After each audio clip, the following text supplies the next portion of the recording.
పాండవుల ధర్మపథంపై సాగిన గమనము, కృష్ణుని సారథిత్వపు తేజము, అర్జునుని విల్లు నిద్రలోనూ గర్జించిన మహోన్నత శక్తి, భీష్ముని శయన పర్వతం పైన వెలిసిన జ్ఞానవాక్యములు, ధర్మమే గెలిచిందని భూమి మ్రోగిన ఘట్టమీది.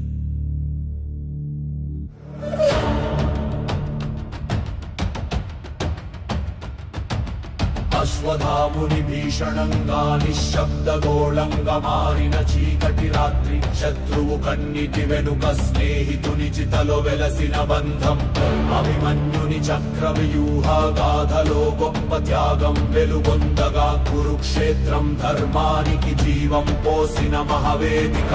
కర్ణుని విలుప్తమైన దారిలో మెరిసిన కౌరవ గౌరవం, శపితుడైన శూరుడైన గాథ కన్నీటి పుష్పములో, వృద్ధమైన ద్రోణుని చేతిలో మరణించిన సమయబద్ధ జీవం, పిల్లల కన్నీళ్లలో వెలిసిన అస్థి పంజరపు శాంతి, శ్రీకృష్ణుని రథం మధ్య నిలిచిన ఆ గీతామృత ఘట్టం, అర్జునుని క్షేత్ర భూమిలో యుద్ధానికి ధర్మ సంధానం.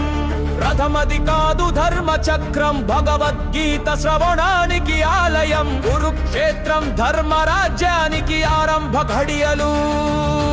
శంఖనాదాలు కాదు ధ్వంసధ్వని, అది జీవధ్వని, శత్రువు మీద కరుణ కలిగిన సంస్కృతి గాథలు, కర్ణునికి అర్జునుడు వేసిన నీరజమాల గౌరవపు చిహ్నం, పరాజయంలోను పరిపూర్ణతను పొందిన ఘట్టం.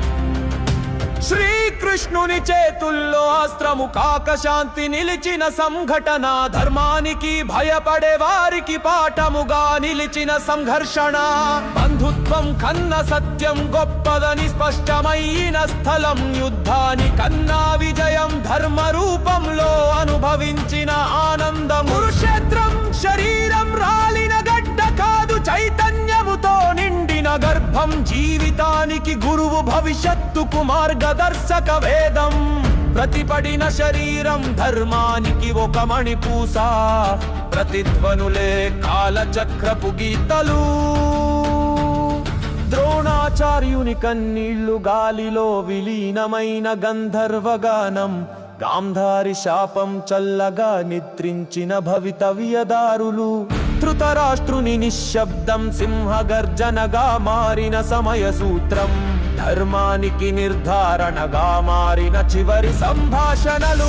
శాంతినిచ్చే యుద్ధమే ఇది కేవలం ఘోరం కాదు, శ్రీకృష్ణుని వాక్యాలు పర్వతాలకు పరవశమైన వరములు, గీతామృతంలో మునిగిన చైతన్య గంగా, ప్రతిజ్ఞలో మూర్తి భవించిన తపస్సు, అర్జునుని విల్లు తగ్గిన గమన పంథ ఆగలేదు.